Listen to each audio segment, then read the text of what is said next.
yeah, we want retribution. Oh yeah, we want retribution. Oh yeah, we want retribution. Yeah, we ran out of patience for your love with a cold hard hatred. I can feel the vibration, feet in the streets, it's a new sensation. I wanna break faces on the pavement. I wanna make greatness look complacent. Adrenaline awakened, I can taste it. We can make an impact, grab and then take it. Like a disease, bring them to their knees. Paid for their disease. Just like the wind.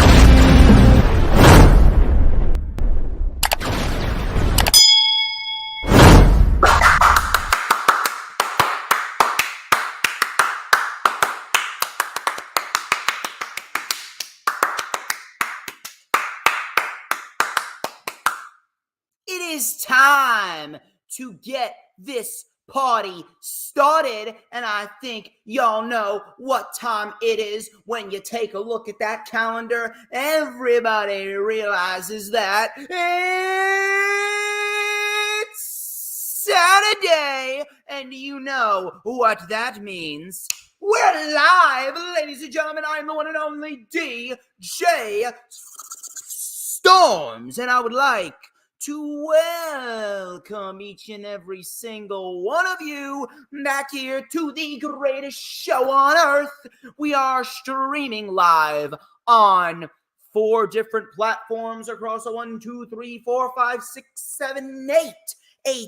different accounts. And we are getting ready to talk some pro wrestling on a Saturday, because this weekend is sure as hell a big weekend, specifically on the All Elite Wrestling side of the spectrum. As of course, you already know who I am, Mr.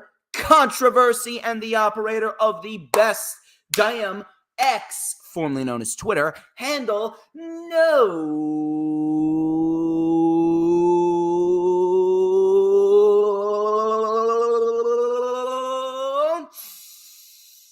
Hold on a minute. Hold on. Just time out. I just need you to take a deep breath in, and I just want you to just, God, that is succulent. That is tasty.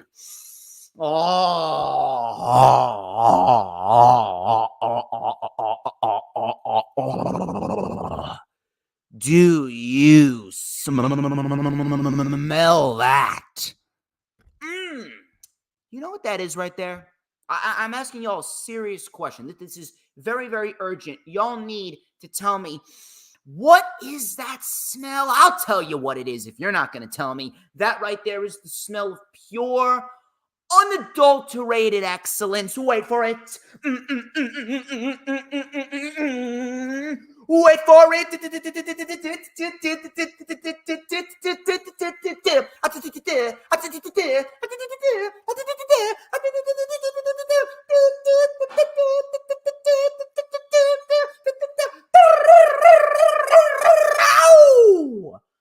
Wow! To mankind!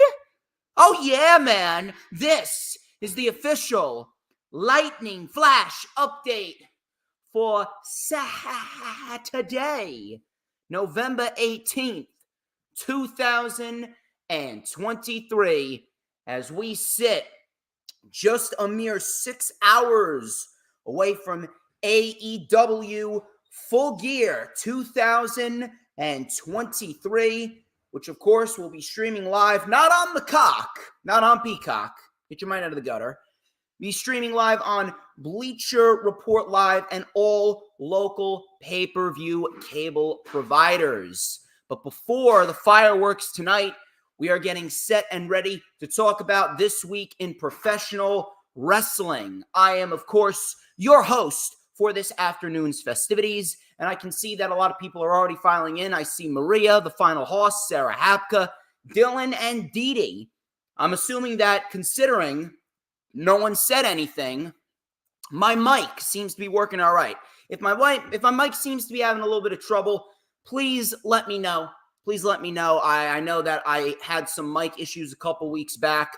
Thankfully, things seem to have smoothed over. I was actually having some camera issues with Earl on the rundown for Full Gear on Thursday, but we managed through that. I didn't really say too much to him, but we managed through that, and it turned out to be a great stream in the end, and you guys came in clutch for it. I greatly appreciate each and every single one of you, and I hope you guys are having a very good pre-Thanksgiving weekend. We got Thanksgiving coming up next week, if you could believe that.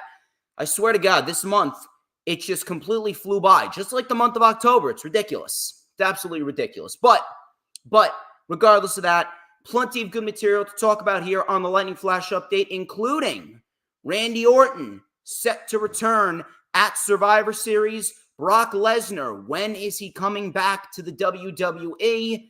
Does WWE have any interest in CM Punk?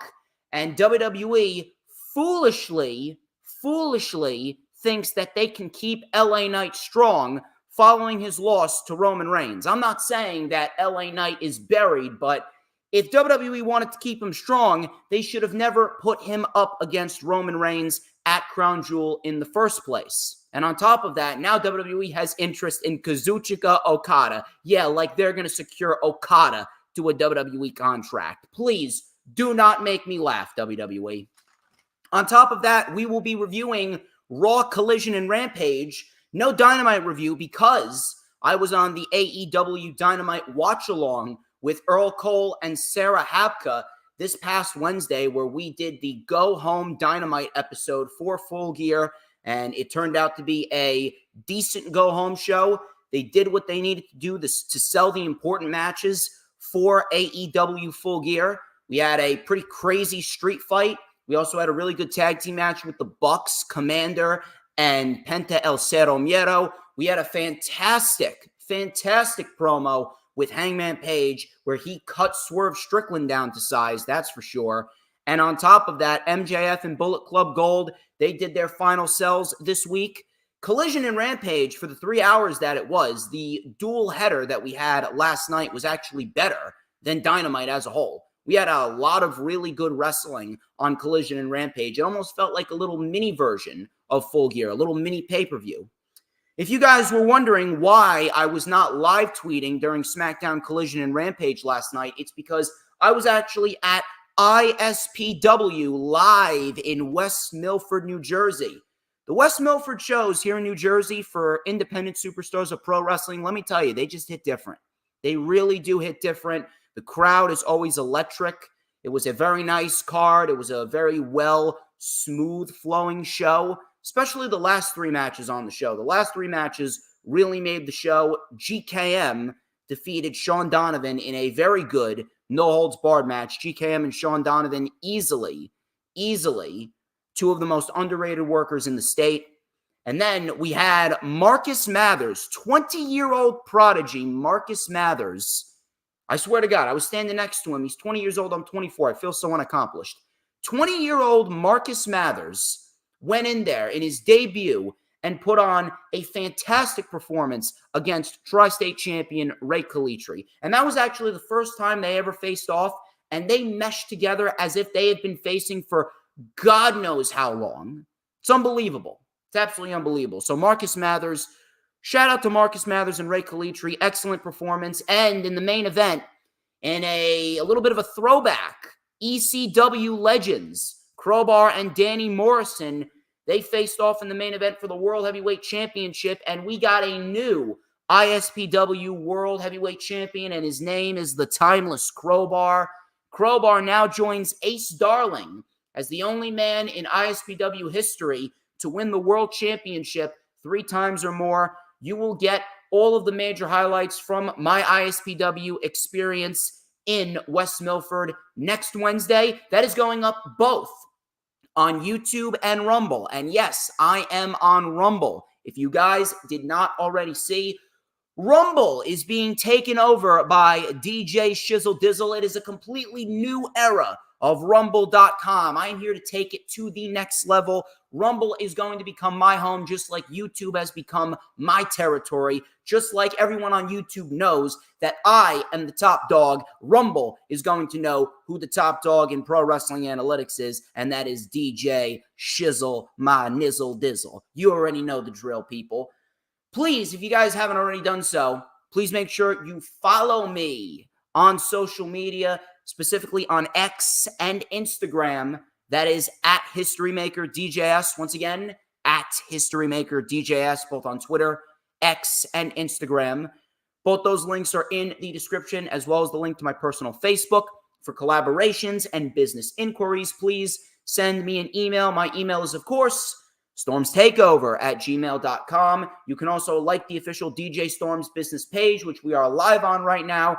And I may just send you an invite to join the official DJ Storms Posse group on Facebook. That is, all of those links are in the description of this very video.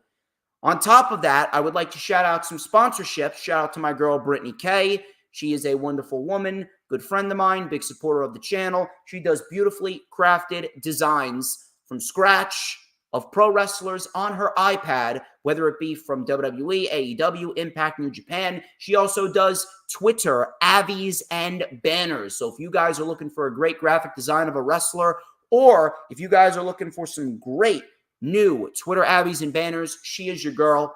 Go follow her on X at BrittanyK5150 and on Instagram at Brittany K Designs. You will not regret buying a piece of artwork from her. Shout out to Jay Leto. Of course, he's the creator of PWP Nation, Pro Wrestling Powerhouse Nation. We are live on the PWP Nation Facebook page as we speak. Go show some love to the PWP Nation Facebook page.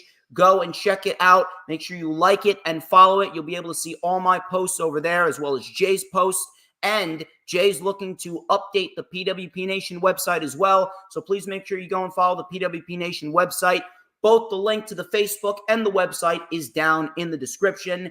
And then finally, my last sponsorship for the stream is Corporate Information Systems. With more than 4 decades of experience, Corporate Information Systems is recognized by Forbes as one of America's best recruiting firms. They specialize in providing recruiting solutions to companies in a variety of industries, such as high-tech, food and beverage, construction, and medical devices. Now, finding the right candidates can be a time-consuming and challenging process, which is why CIS offers a wide range of services designed to make your recruitment process easier and more efficient. They provide a seamless and stress-free experience for both clients and candidates. So now if you guys are looking for a trusted recruiting partner to help fulfill your hiring needs or help advance your career, please go and contact my friends over at Corporate Information System. You can check out their website. The link is in the description. Their website is www.cisrecruiters.com. One more time, www.cisrecruiters.com. Corporate Information System, placing talent where it can thrive. Please make sure, if you haven't already done so, like the stream, whether that be on Facebook, whether that be on X, whether that be on YouTube, or whether that be on the Hardcore Sports Twitch.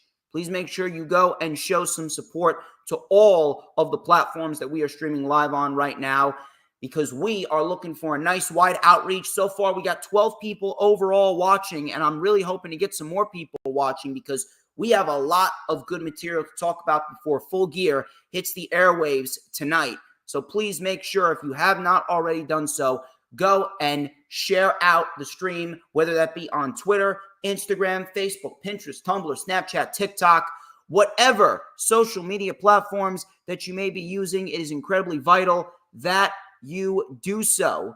Please make sure you tell everyone about it, because when DJ Storms is on YouTube, you already know that everyone needs a little daily dose, or a weekly dose, or a monthly dose. Someone, somewhere needs a dose of DJ Storms, because it is a known fact that I make people's lives better. I've made people's lives on YouTube better. I'm making people's lives on Facebook better. I'm making people's lives on Twitter better. And on top of that, now I'm going to be making people's lives on Rumble better. So if you guys are people that care about the general public and making people's lives better, tell them that DJ Storms is live. Because when DJ Storms is live, you already know you're always in for a good time. And I'm going to enhance people's lives tenfold. Isn't that right, Hooligan? Isn't that right, Dylan? Isn't that right, Dee Dee? Your lives are better because you got DJ Storms in them. It's just the way it goes. Those are facts right there. Besides, I always say, I speak objectively, not subjectively. On top of that, please make sure if you're watching on YouTube, please make sure that you hit the subscribe button, whether you're watching on my YouTube channel or the Hardcore Sports YouTube channel. We are on the road to 1,000 subscribers for Hardcore Sports, while we are on the road to 2,200 subscribers for your boy DJ Shizzle Dizzle. Please make sure you hit the subscribe button, and when you do, you got to make sure that you slam on that notifications bell with a huge coup de grace, because that way you're going to know whenever I pop up on YouTube. Because whenever I pop up on YouTube, oh, baby, it is the best time to be on YouTube. Do you know why? Because it is the only time on YouTube, and sooner rather than later, it'll be the only time on Rumble, because on December 16th, I'm planning on taking the LFU over to Rumble, so we're going to be streaming live on Rumble, as well as YouTube, Facebook, and Twitter. It will be the only time that you're going to get to see this so glorious sideburn shin strap combination and this beautiful mustache right here. Hold on a minute. Hold on. It's in here somewhere. It's in here somewhere. I think I may have lost it at some point. Hold on. It's in here somewhere. I think that I'm starting to get it. It's probably over the river and through the woods to grandmother's house we go. Oh, yeah. Oh, yes. Oh, yes. Look at that right there. This beautifully crafted magical ace black comb. I got to blow on it. It is sizzlating, and we're going to let it up right here on the LFU. You know what time it is. A little bit of and a dash of and a whole lot of because like a hot, fresh Angus beef burger. And on top of that, you can't just have a beef Angus burger. You got to have a chicken patty as well. You got the crispy chicken patty with the provolone cheese, and then you got the Angus beef burger with the American cheese. Of course, 2 fluffy buns and some Sweet Baby Ray's barbecue sauce. And what do you get? You get good. You get tasty. You get DJ Storms, because I'm the tastiest snack in the IWC, and everybody wants a piece of the Storms Meister. I got to fix up this pompadour right here. Look at how great this pompadour looks. It is unbelievable. I'm telling you, sometimes I shock myself with how flawless I really am. Anyway, enough of the self-brand promotion and the advertisements. We're going to get straight into the festivities here on the Lightning Flash update. And Hooligram, I did see your comment earlier. Ronda Rousey, she's not in AEW yet. She's in Ring of Honor. I guess I may as well start with that. I'm not going to spend too much time on it because, truth be told, there's really nothing to go off of. As we speak. Is she the major signing for tonight at Full Gear? No. I'm going with Will Ospreay. I am sticking with Will Ospreay. Will Ospreay seems like the safest bet. I was going to originally go with Mercedes Moné, but they have not yet worked out the deal. There were talks between AEW and Mercedes Moné. However, nothing has been finalized. I do believe that in 2024, we will indeed see Mercedes Moné, and we will indeed see her challenge for the AEW Women's World Championship and win the championship, potentially either at Revolution or potentially at Double or Nothing, depending on which route that they want to go. But Ronda Rousey, I saw a little clip from the PW Revolver show. It was Rousey and Marina Shafir taking on Athena and Billy Starks. Call me crazy, but Ronda did not look terrible. I don't know what it was, but in the short clip that I saw, it's almost as if she seemed a little bit more focused. It's almost as if she seemed a little bit more smoother. And I read up on what happened last night. Ronda Rousey made her debut, and she is the tag team partner for Marina Shafir against Billie Starkz and Athena. They ran the match back from PW Revolver. Some people are saying that she is the major signing for Tony Khan tonight. Why would Tony Khan debut Ronda Rousey on a Ring of Honor taping after Rampage if she's ultimately going to sign a contract tonight at Full Gear? Tony Khan would essentially be letting the cat out of the bag before the cat's even out of the bag. People aren't going to have to wait until next week's Ring of Honor taping in order to see Ronda Rousey debut under the Ring of Honor brand. They won't. They won't. All they need to do is check social media and the secret's out. So why would Tony Khan give away his major signing surprise before the actual pay-per-view? If Rousey was the signing, she would have debuted at the pay-per-view tonight. She would not have been at the Ring of Honor television taping whatsoever. That's foolish to even think that Ronda Rousey is the signing when she debuted at the Ring of Honor television taping last night after Rampage. Why would Tony Khan do that? Why would he give away the surprise? He wouldn't. Listen, he's made some questionable booking decisions, but he's not stupid. He's not stupid. He wouldn't do that. Now, as far as Rousey goes, I said she didn't look terrible. No contract has been signed. No word on Ronda Rousey's deal has been finalized. And if anything, as of right now, all this is just the same deal that every other undercard individual that appears on Ring of Honor or appears on AEW TV has. It's the same type of undercard deal. It's a pay-per-appearance type of deal. She's going to show up, she's going to get paid for her appearance, and then she goes back home, and then it's a wait-and-see type of deal. Some individuals don't even get signed. Some individuals don't even get signed at all. If anything, again, you can call me crazy. In a weird way, I don't mind this. In a weird way, if she's going to be on Ring of Honor TV, I do not have an issue with that. I don't. If she's going to be on Ring of Honor TV for the next month and a half, because if you take a look at Final Battle, who does Athena have to face? There's nobody. Athena has no one. It seems as though they are building towards a future match between Athena and Billie Starkz, but Athena and Billie Starkz, they really just got the ball rolling with that partnership. This is going to be very, very similar to the Bloodline and Sami Zayn. This is going to extend a number of months before we inevitably get the teacher versus student type of deal. This is going to extend before we get Billie Starkz playing the role of Sami Zayn versus Athena playing the role of Roman Reigns. This isn't going to happen within the next few weeks. You need a big match for the Women's Championship at Final Battle. If anything, if Ronda Rousey is coming in to put over Athena, because I heard reports saying that she wants to work with Athena.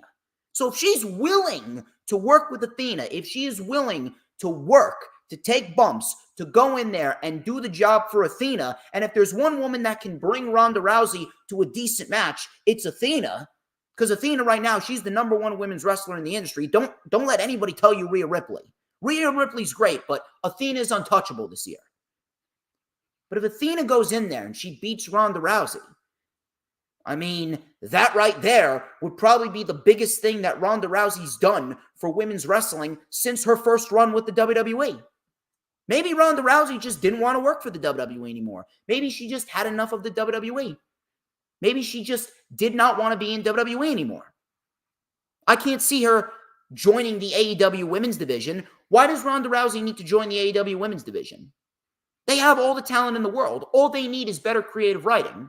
They're about to bring in Mercedes Moné, Jamie Hayter's coming back, Thunder Rosa's coming back, Britt Baker's going to come back at some point. The AEW women's division, after all of those individuals come back, the AEW women's division, it's going to be at its strongest in terms of a talent perspective. They don't need Ronda Rousey.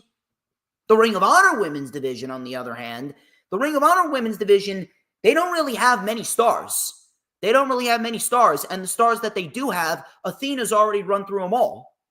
So if Ronda Rousey is going to come in for a little mini feud with Athena, I do not have an issue with that at all. I don't. In a weird way, I don't mind it. Now, if Ronda Rousey ends up signing with AEW, that's a different story. That's a different story. We do not need her on AEW TV. But as of right now, all I heard is that Ronda just wants to do her thing with Marina Shafir. She just wants to do the tag team thing with Marina Shafir. And it seems as though Ronda Rousey is she's just looking to have a fun time, I guess. That's what I heard.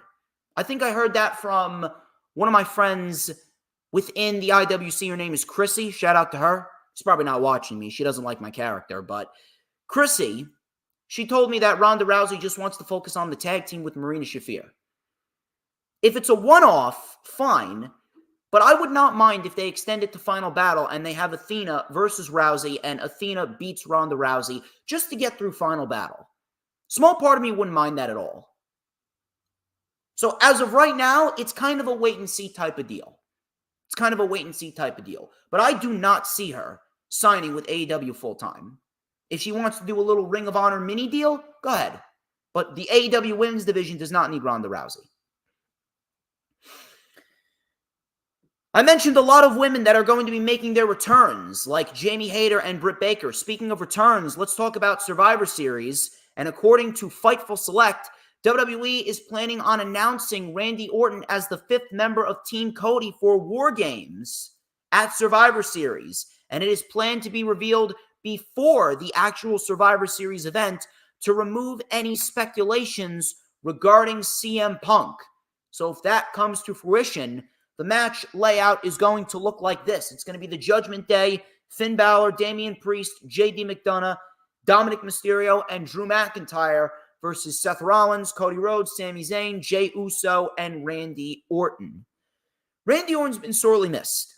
Randy Orton has been sorely missed, and if you want to announce Randy Orton before Survivor Series, I don't mind that at all.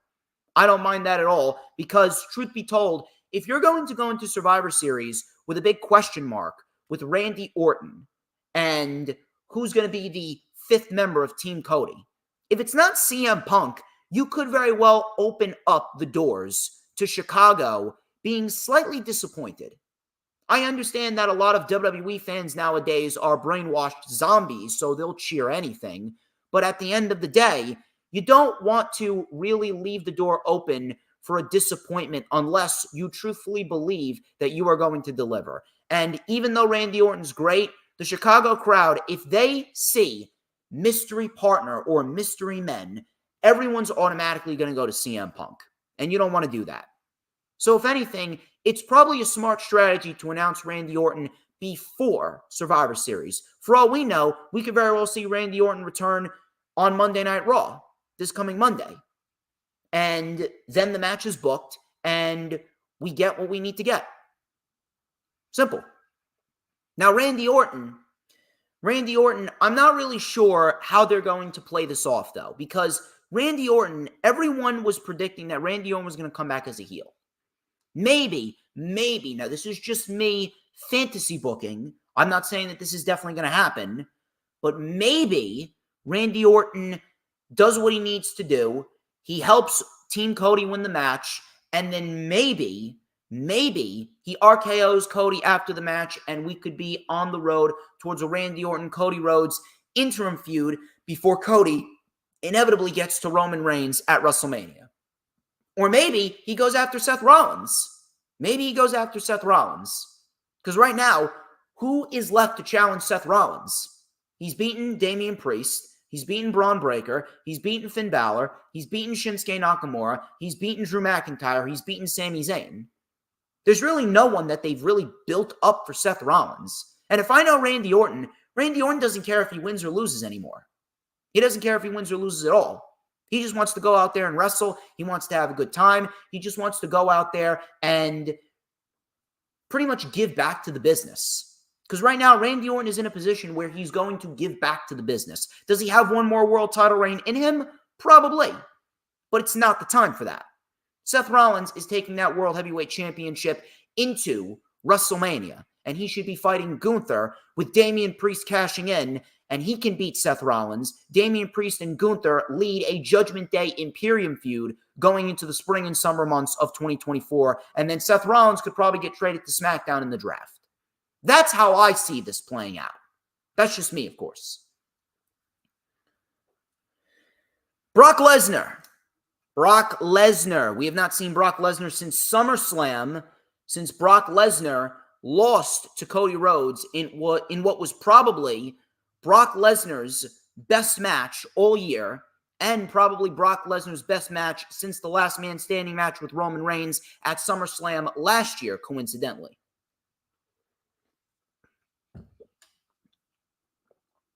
According to Dave Meltzer on Wrestling Observer Radio, Brock Lesnar is expected to return around the Royal Rumble. Now, I've made it very, very clear I don't care about Brock Lesnar, and nor should anyone else. Brock Lesnar may be the most decorated combat sports athlete in history, but at the end of the day, Brock Lesnar's lazy. Brock Lesnar is lazy. He doesn't care about the business. He doesn't care about working. All he cares about is coming on in and doing the bare minimum in order to get paid millions of dollars. And I'm sorry, but if that is your mentality, then you shouldn't be working for a pro wrestling company. Brock Lesnar has had perhaps the worst run of his career ever since he returned at SummerSlam 2 years ago in Allegiant Stadium in Las Vegas, Nevada. This has been Brock Lesnar's worst run of his entire career. It's been absolutely terrible. Two matches have lived up to expectations. Everything else has been complete garbage. Complete garbage. Brock Lesnar, I've always said, the draw that doesn't draw. No such thing as a draw in 2023 anymore. Brock Lesnar doesn't draw, because if Brock Lesnar drew, Brock Lesnar would actually boost up the ratings of the show that he's on to at least a 3 million. If Brock Lesnar is as big of a draw as he is, we would be seeing 3 million viewers on a weekly basis when Brock Lesnar is on the show. Let's be honest here. There is no such thing as a draw. It is all about the overall show. If anything, Brock Lesnar is driving people away from the product. People are sick of Lesnar. The appeal of Brock Lesnar has worn off. However, there are a couple of matches that you could do with Brock Lesnar. There are a couple matches that you can do with Brock Lesnar, but at this very moment, it's very, very, very hard to predict what kind of match we would be getting at WrestleMania. The ideal match would probably be Brock Lesnar and Gunther. The ideal match would be Brock Lesnar and Gunther, with Gunther going over. That's obviously number one. But Gunther, realistically speaking, Gunther should be challenging for the World Heavyweight Championship. Gunther needs to drop the Intercontinental Championship. I'd like to hope sometime after Survivor Series. Maybe we get Chad Gable and Gunther for the Intercontinental Championship at the Royal Rumble. Gunther loses the championship to Chad Gable. Gunther then enters the Royal Rumble. Gunther wins the Royal Rumble. Gunther and Rollins, night number 1 for the World Heavyweight Championship at WrestleMania. That's the ideal situation. That's what should happen. That's what should happen. But outside of Gunther, I mean, what other matches can you do? Maybe a Braun Breaker. Maybe it's Braun Breaker.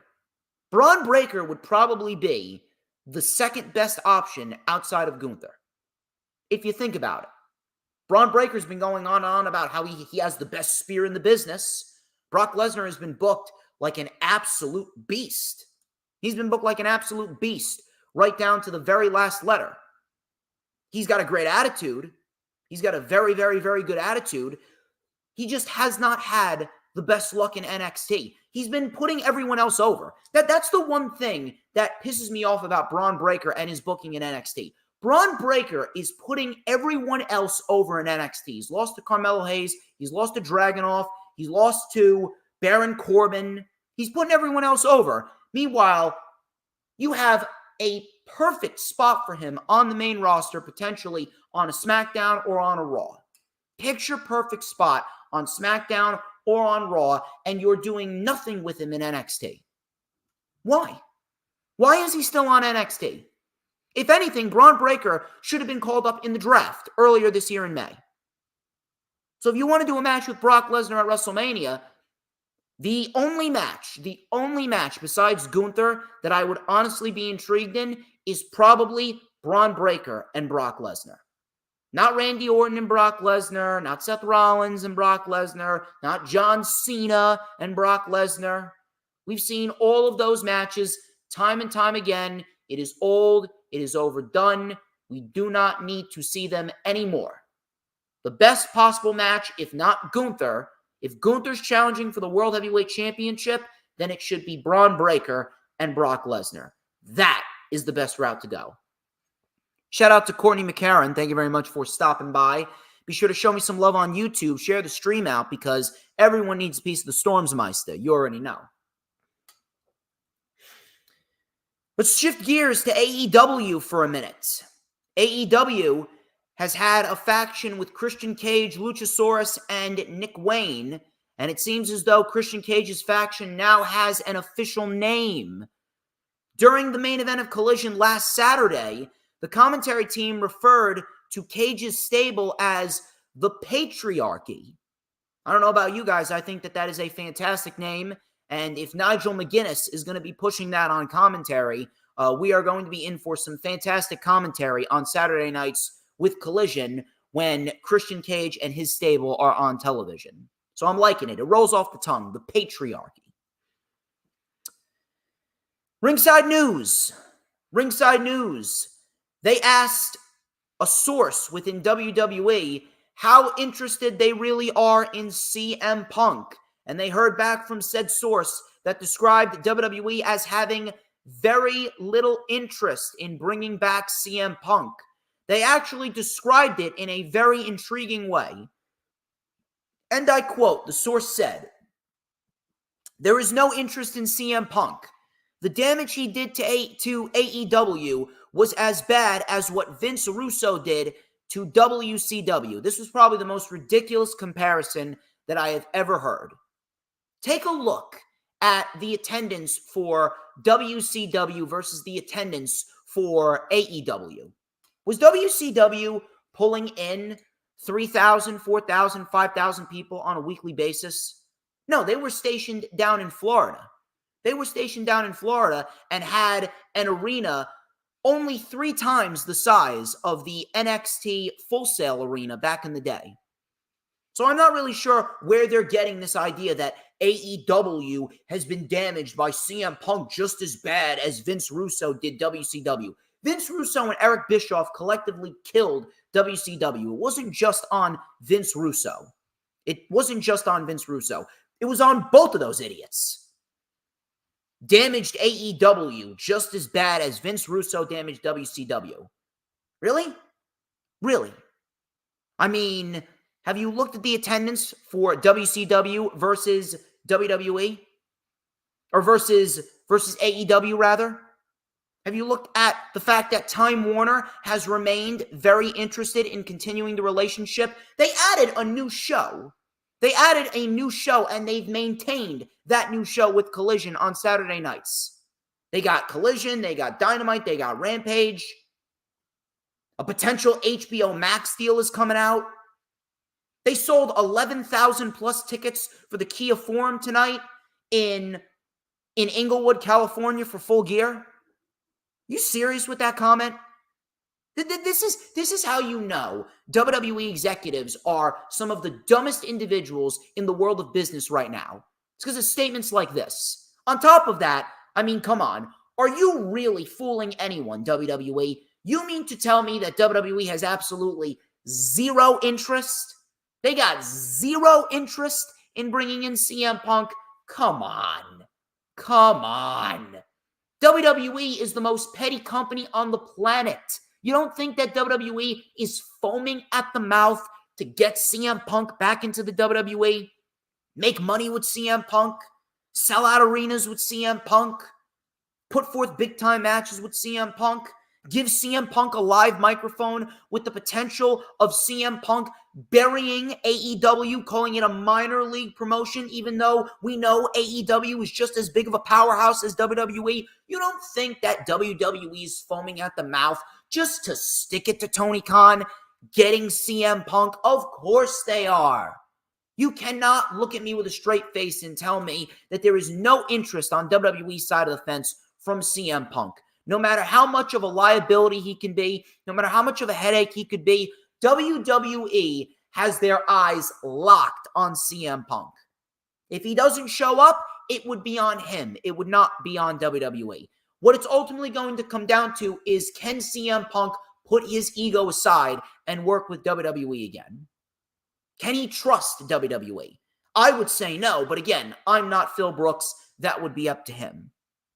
But if you don't think that WWE is foaming at the mouth to get CM Punk back and create some big moments with CM Punk, sell some merch, sell some tickets, you are out of your goddamn mind. You are out of your mind. WWE is BSing everyone with these comments. Ridiculous comments. AEW is going to be around for decades to come. If you're one of these people that keeps on saying that AEW is dying, you've been saying that AEW is dying for God knows how many years. People have been running the same gags. Oh, low ratings. Oh, low attendance. Oh, former WWE superstars. People have been running the same gags for the last 5 years with All Elite Wrestling. And guess what? They only get stronger and they only get better. I mean, I don't really know what it is going to take for people to really wake up. We all know that AEW, or at least the smart people, I know that AEW is going to be around for a long period of time.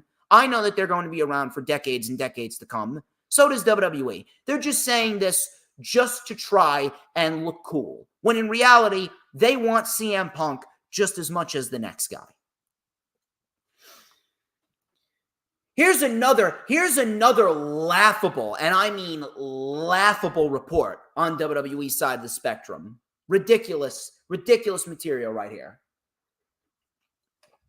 According to House of Wrestling, the belief within WWE is that NXT viewership will consistently outdraw AEW Dynamite next year, because based on the idea that the CW network is a younger broadcast TV channel instead of an aging cable channel, it will help attract a younger and more influential audience.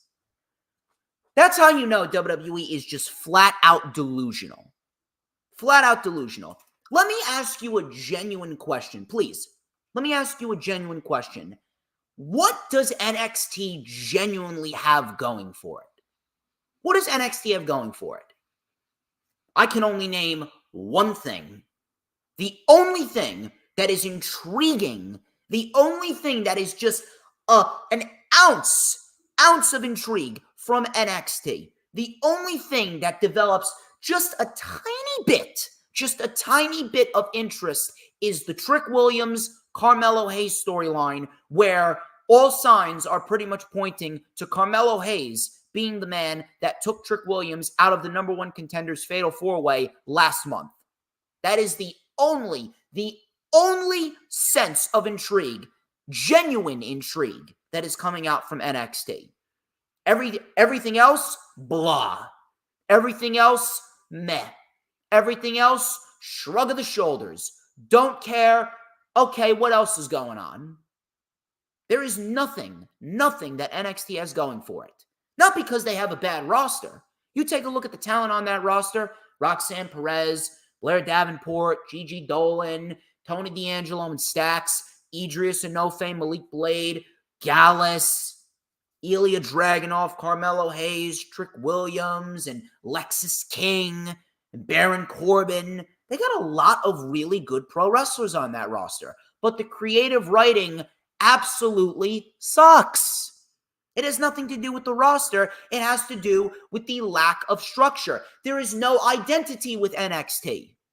Ever since, how many months now? For the last 7, 8, 9 months, all NXT has been doing is calling in main roster talent in desperate attempts to draw ratings. And they work for about a week or two, and then they go right back to being under 700,000. Look at what happened when Becky Lynch came in and won the NXT Women's Championship. Becky Lynch came in, buried Tiffany Stratton, and then when she won the NXT Women's Championship 2 weeks later, the ratings went from 850,000 back down to 650,000. Take a look at the ratings this week. This week, the ratings were down. The ratings from the previous week in NXT were around 794,000. They went down to 703,000. Meanwhile, AEW's ratings went up. If AEW's ratings went up, NXT's ratings went down. What does that tell you? The only reasons why NXT beat AEW Dynamite back during the Tuesday Night Wars was because Dynamite was not on its regular day, and two, John Cena and Asuka and The Undertaker and Paul Heyman and Cody Rhodes and 17 different legends decided to be plucked from Raw and SmackDown and plucked from the retirement homes to make an appearance on NXT, which made absolutely no sense whatsoever. Paul Heyman, no reason why Paul Heyman should have appeared on NXT. Asuka, no reason why she has any sort of, what's the word I'm looking for? Any sort of a reason, I guess. No reason why she has any sort of a reason to appear on NXT.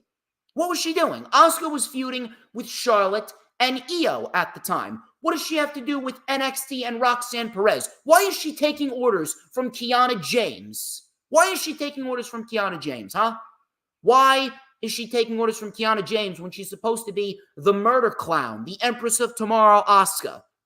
What reason does John Cena have to be appearing on NXT? What reason does Paul Heyman have to be appearing on NXT? Why is Paul Heyman getting the okay from the tribal chief to go and manage Braun Breaker? Why is Roman Reigns offering Braun Breaker his services? Why is Roman Reigns offering Paul Heyman to manage Braun Breaker for one night? Why is The Undertaker coming out as the American Badass on NXT? What reason do these individuals have?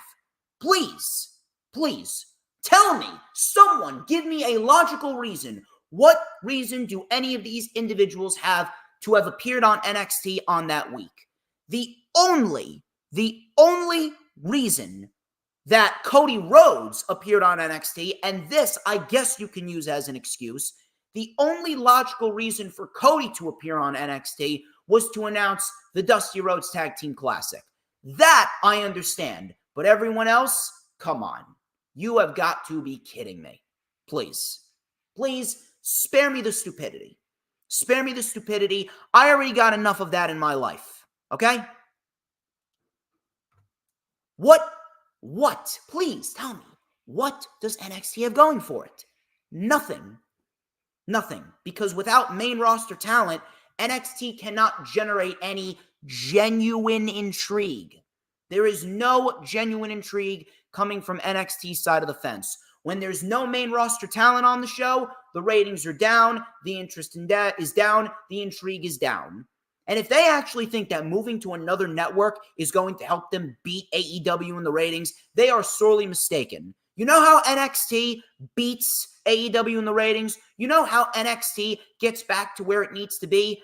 NXT Black and Gold. That's where we need to be. We need to be back to the NXT Black and Gold that we grew up with. That's where we need to be. We need to be back with the NXT Black and Gold days, the days of the glorious Bobby Roode, and the days of Roderick Strong, the days of the Undisputed Era, the days of Johnny Gargano and Tommaso Ciampa tearing the house down, the days of Adam Cole with the NXT Championship, Keith Lee, Dominik Dijakovic. Those are the days that we need to go back to if we are to have NXT get back to the promised land. Now, unfortunately, that's not going to happen. That's not going to happen because Triple H, he's got too much on his plate, and Shawn Michaels, he don't know what he's doing down there. People are trying to claim, but NXT Black and Gold, they got beat by AEW when they first came around. First of all, NXT Black and Gold, no matter how good it was, nothing was going to stop AEW. Nothing was going to cause AEW to suffer in terms of their growth. AEW at one point was the hottest thing going. And AEW at the time that it came around, was something new. It was the alternative. While WWE was giving us crappy sports entertainment, AEW was giving us pro wrestling. It was a completely different time period. It was a completely different time period, completely different landscape of pro wrestling. On top of that, NXT never had any good promotion from the main roster up until the month before they decided to make the jump to the USA Network. Vince McMahon deliberately put NXT on the USA Network to try and stop the momentum of AEW, knowing full well that it wasn't going to work. So he figured, hey, I'll end up killing my son-in-law's creation anyway. NXT never had the proper opportunity to establish itself on the USA Network as NXT Black and Gold. We got a mere 6 months, merely 6 months of NXT Black and Gold on the main roster. And then when Charlotte Flair won the NXT Women's Championship at WrestleMania 36 during the pandemic, that was the moment that Vince McMahon started injecting his flavor, his crappy flavor, his terrible, god-awful, disgusting flavor into NXT. So you cannot tell me that NXT Black and Gold didn't work because Triple H never had the opportunity to establish NXT Black and Gold on the main roster. Vince McMahon destroyed NXT. From the moment that Charlotte Flair became the NXT Women's Champion, we then had nonsensical booking. We had hot shot title changes. Keith Lee becoming the first man to hold the North American Championship and the NXT Championship at the same time when it made absolutely no sense. Karrion Kross getting pushed to the NXT Championship too soon. Pat McAfee coming on into NXT. From that moment on, NXT was never the same. Now, if Triple H was allowed to do what he does on NXT Black and Gold for all those years on the WWE Network, if he was able to do that for at least 2 to 3 years on the USA Network and NXT didn't work, then you could have made the argument. But Vince McMahon injected his flavor into NXT legitimately 6 months after their debut on the USA Network. He didn't even give Triple H enough time to make a dent in his pasta plate. He had this whole pasta plate right in front of him. Vince McMahon didn't even give him the opportunity to make a dent in the pasta plate before he decided to inject his own ingredients into the pasta dish. It's ridiculous. NXT will not be beating AEW in the ratings. If there's one thing that they need to do, if NXT is going to succeed, Black and Gold NXT needs to be brought back. And I know that's never going to happen. Now, AEW, on the flip side of things, are they as hot as they once were? No, they're not. 2021 will still be their best time period. Are they on their best pay-per-view streak? Yes, they are. They are absolutely on their best pay-per-view streak, but their weekly television has been up and down, left and right, hither and yon. They've been going all over the place with their television. This week was a good week for television. Last week was not so good of a week. They're up and down. There's no level of consistency. Yes, there is a lack of structure. Yes, there is a clear-cut lack of direction. Tony Khan is doing way too much, and they need to establish a solid sense of storytelling in AEW. I understand that. But if you're going to tell me that NXT has a chance of beating AEW just because they're on a different network, I mean, you are sorely mistaken. It's not about the network. It's about the quality of the show. And right now, NXT remains the worst brand in the industry, point blank, period. Moving on here. Ringside News. Ringside News. They reached out to ask if WWE has had any contractual talks with Will Ospreay. Now, the source spoke to them and said, if they are in talks, then it's been kept very close to the chest. I would not put it past WWE to be interested in Will Ospreay. You take a look at Will Ospreay, he is 30 years old, and he right now could be looked at as, pound for pound, the best bell-to-bell wrestler on the planet right now. the only person that is outdoing him is probably MJF. It's MJF and Will Ospreay that are the top two right now. And then you can add Gunther in there as number 3. So it's MJF, Ospreay, Gunther. Those are the top 3. Those are the top 3, at least in my eyes. I mean, let me tell you something. If you're going to put Roman Reigns in there as the top 3, I'm going to need you to take a hike because that stupidity, that idiocy is not allowed in my world. But of course, why wouldn't WWE be in contractual talks with Will Ospreay? I do believe that there has been a little bit of talks. And if that was the case, Triple H probably has a vision to secure his next face of the company because Cody Rhodes isn't going to be around forever. He's approaching 40. Cody Rhodes is approaching 40. So at the end of the day, Cody Rhodes is not going to be at the top of the game forever. Will Ospreay, he's still got plenty, and I mean plenty of mileage left on him. So if Will Ospreay is in contractual talks with WWE, I'd say that WWE has a right eye for talent, especially Triple H. However, I'm not sure if I would be so open to seeing Will Ospreay in WWE. Could they use him? Yes, they could, because WWE desperately needs a shot of adrenaline in the arm. Even though we've been getting some decent shows with Triple H on Mondays and Fridays, it just seems like there's a certain level of energy missing. Meanwhile, Will Ospreay could be putting on bangers on free television on a weekly basis. Now, if he was to go to AEW, I do believe that they would have big plans for him right out of the gate. You put him in the Continental Classic, and my God, that tournament is going to feel as important as it's ever felt. He goes to WWE. I don't know. There's a part of me that doesn't feel like WWE would know what to do with him. It just genuinely feels like WWE would not know what to do with Will Ospreay.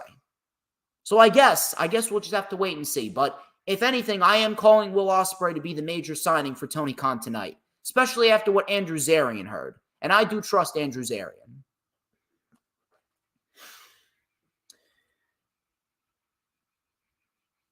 These two things pissed me off. This really, really pissed me off right here. Tuesday morning, Rey Mysterio underwent successful knee surgery. Now, I'm not sure where this came about, or at least at the time, I wasn't sure where it came about. At the time, I actually thought that he may have been injured in the match with Logan Paul at Crown Jewel, and then they played off the injury angle with Santos Escobar to take him off of TV.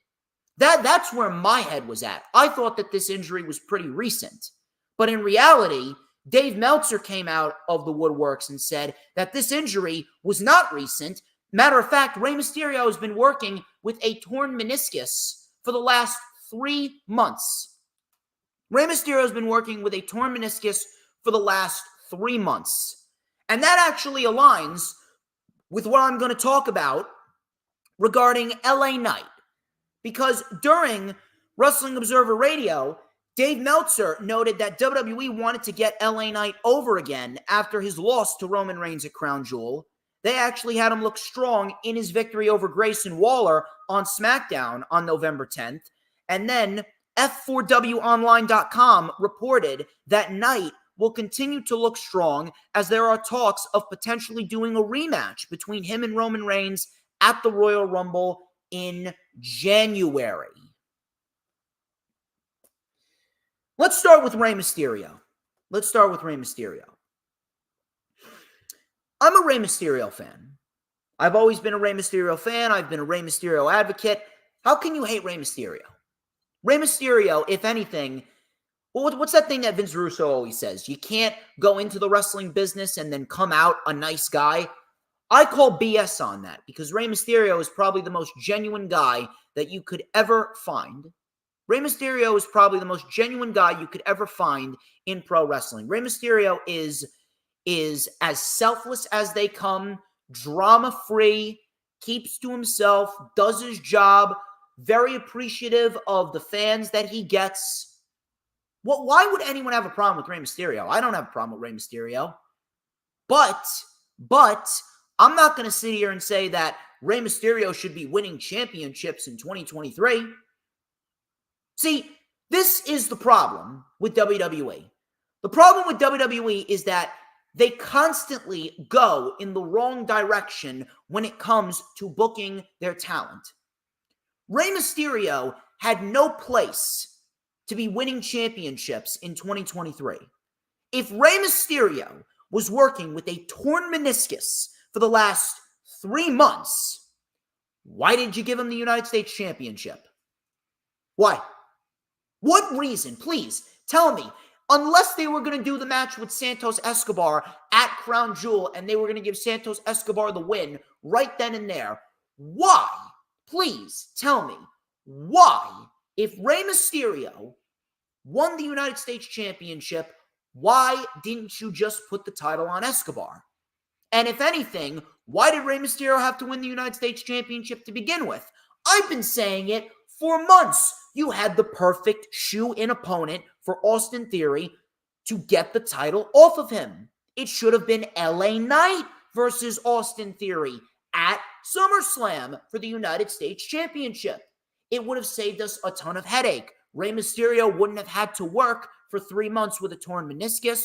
We wouldn't have gotten the headache of LA Knight losing the United States Championship Invitational Fatal 4-Way match. We wouldn't have had to have the match with Logan Paul, even though I don't mind Logan Paul winning the U.S. title, but we didn't need to see that.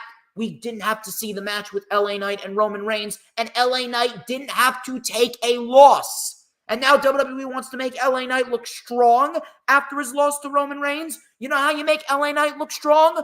Don't book him to lose. Is it really that difficult to comprehend? How do you make LA Knight look strong? Don't book him to lose. Do not book him in a match with Roman Reigns. The only reason why they booked him in a match with Roman Reigns was because they wanted to play the hot hand, when in reality, what they did was they stifled his momentum. Stevie Richards came out of the woodworks on his YouTube channel. The same guy that criticized AEW for Jon Moxley taking a pile driver. Stevie Richards came out and said that Roman Reigns legitimately is a detriment, not in those exact words, but he pretty much came out and said that Roman Reigns is a detriment to the company. Because Roman Reigns right now, he is destroying the momentum of everyone else around him. He destroyed Cody Rhodes' momentum, which is factual information, and he destroyed LA Knight's momentum. Why exactly is LA Knight being put in a major match like this if he's not going to win? And I already talked about this. LA Knight, back when he was fighting Bray Wyatt, it was all about gaining momentum. Now it was about maintaining momentum, and momentum can only be maintained through a victory. Did we get a victory at Crown Jewel? Of course we didn't. So what happened? LA Knight's momentum was ruined. You wanted to make LA Knight look strong. How about you would have given LA Knight the United States Championship to begin with? Then you could have saved us all of this headache. Everything would have been saved. All of this headache would have been saved if you had just given Knight the United States title at SummerSlam to begin with. But of course, what do I know, huh? What do I know? I'm just a 24-year-old Mark who's delusional, right?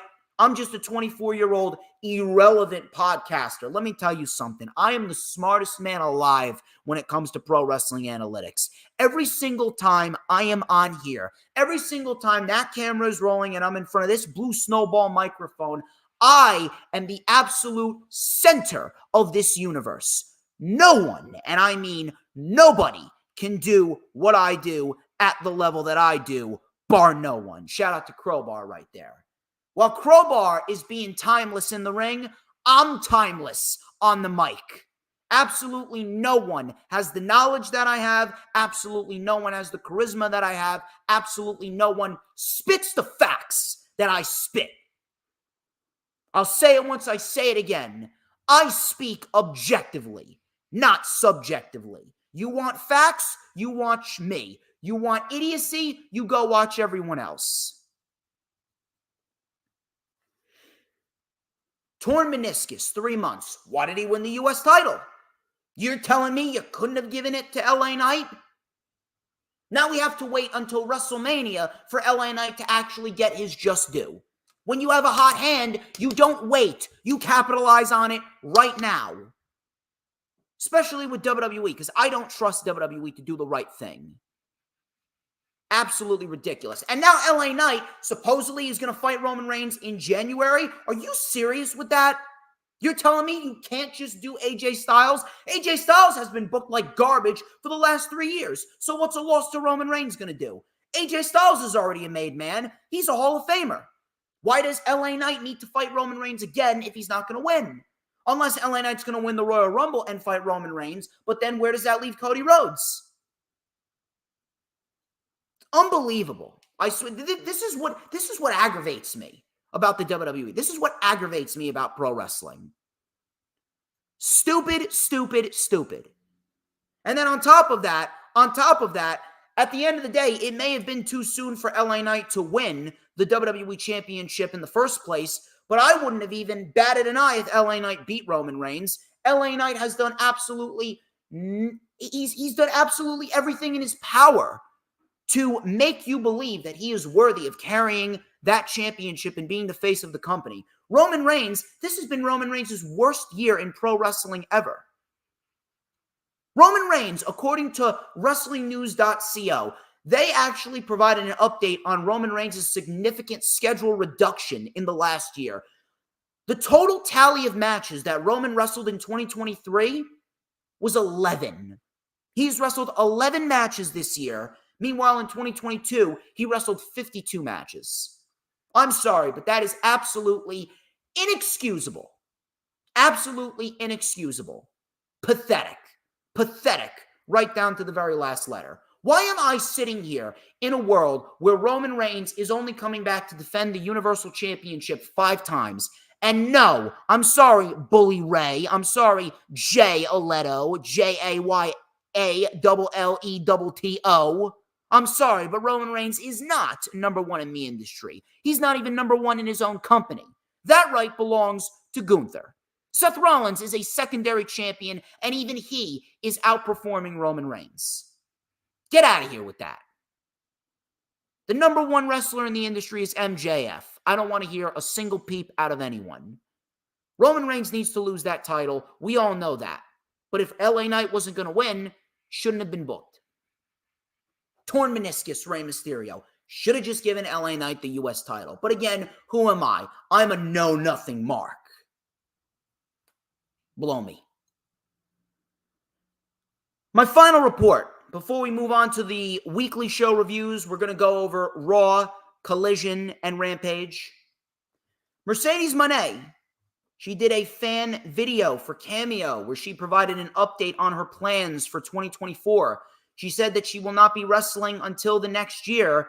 She also stated that fans should expect her in some wrestling company in 2024. However, she did not specify where she will be wrestling for.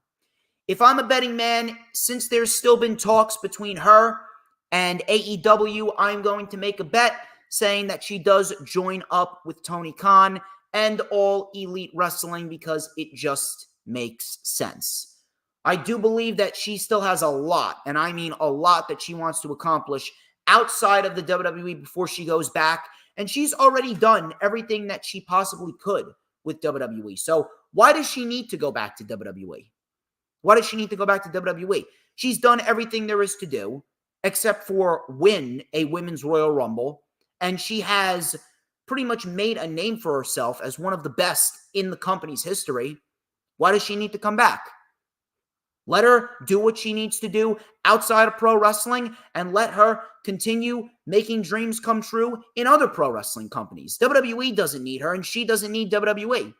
Matter of fact, WWE needs her more than she needs WWE. So at the end of the day, Sasha Banks, Mercedes Moné going to AEW, that would help the overall state of the AEW women's division as a whole.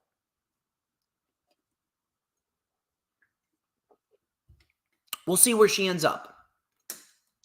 Those are your news, rumors, and reports, ladies and gentlemen. A lot of ranting in the last hour and 10 minutes. We're going to go over 3 shows. We're going to go over Raw, we're going to go over Collision and Rampage. If you guys missed the AEW Dynamite Watch Along with Sarah Hapka, Earl Cole, and myself. That is up on the channel right now. Go check it out. And then after the stream is over, please go check out the rundown for AEW Full Gear 2023 with Mr. Earl Cole. That is currently on the channel as we speak. It is also on the Hardcore Sports Network as well. Go take a look on Rumble to see my debut over at Rumble as well. I did a nice 5-minute video talking about what Rumble can expect from your boy over here. And keep your eyes peeled because on Wednesday, it is going to be the vlog video for ISPW from West Milford. I recorded all the major highlights, including the moment where Crowbar won the World Heavyweight Championship, a great match with Marcus Mathers and Ray Kalitri, and a great no-holds-barred match with GKM and Sean Donovan. Tomorrow, I got the rewind for AEW Full Gear, and on Tuesday, this coming Tuesday at 8:30 p.m., Hooligrim is going to be coming back to my world. Hooligrim is going to be joining me for the rundown for Survivor Series. Should be a fun time. I'll be taking Thanksgiving off, and we'll be back in the game towards the end of November with the Lightning Flash update next week, and then the rewind for Survivor Series on November 26th. Mark your calendar dates. It is going to be a fun time, to say the least. Monday Night Raw. I don't want to say it was a bad show. I really don't want to say it was a bad show, but outside of Drew McIntyre's heel turn, just kind of felt like the same old show. See, this is the problem with WWE. The biggest problem with WWE is the fact that they book the same matches over and over and over again. People want to complain, oh, why is this guy on television? Why is he on television? Why is that guy on television? On AEW television? Why are we not seeing storyline progression this and storyline progression that? Really? So seeing the same match over and over and over again is storyline progression? I'm sorry, but you are an idiot. You are a grade A idiot. I would much rather watch a show with different matches on a weekly basis rather than the same matches over and over and over again. But, oh, TKO's so cool. Ratings and finances and revenue and all these partnerships with the NFL. Swear to God, I would legitimately have a more intelligent conversation with a goddamn ostrich than I would with some of these WWE shills. Cody Rhodes kicked off the show. Adrenaline in my soul. Here comes the bum named Cody Rhodes. Oh! Cody Rhodes. Cody Rhodes came out. He introduced his teammates. Main event Jey Uso, Sami Zayn, and Seth Rollins. Crowd was singing Rollins' theme song. The Judgment Day interrupted. Judgment Day came out. Balor said, take a look at these 4 clowns. How do you think you're going to beat the Judgment Day at War Games? Priest then said, this is a family. When you step inside that cage, Judgment Day will finally be done with all of you. Balor and Priest then mocked Seth Rollins, saying that Cody Rhodes couldn't be a champion, but Seth Rollins is a champion, and Sammy is a loser. Said, how can you stand there with Jey when Jey screwed all of you in the name of his bloodline? Dom tried to speak. The crowd booed. Sammy then said, this is all about power, not Survivor Series. It is War Games. You don't know what you are in for. It will be the most brutal match of your lives, and the power doesn't lie with you. The power lies with the 4 guys that are in this ring. Cody was then mocking all of them. He goes, I'm actually surprised you decided to come out here. Did mommy give you permission to? Well, let me ask you this. Damian Priest, you're saying you're Money in the Bank and you're one half of the tag team champions. You got a guaranteed world title shot. So you're not the leader of the Judgment Day? What about Balor? What about Balor? Is Balor the leader of the Judgment Day since he was a world champion and you're not? What about What about Dom? Is it Dom in charge because Rhea is his mommy? Or is it JD McDonough? And then Damian Priest at this point, he got angry and he looked at Cody with a straight face and he goes, I'm the leader. He goes, I'm the leader. And he kind of got a little side look from Finn Balor, JD, and Dom. Kind of like a little, you serious with this? Well, what's going on? Obviously, later on in the night, Rhea Ripley talked things over with Damian Priest, and Priest kind of said, look, it was a heat of the moment type of decision. I didn't mean it. Just tensions were running high. So afterwards, Rollins then said he's sick of the talking. He challenged JD McDonough and Dominic Mysterio to a tag team match with Rollins and Zayn, and Priest accepted the challenge on behalf of Dom and JD. Normally, I would kind of be a little tired of this. Normally, I would complain, but I will admit this. I will say this.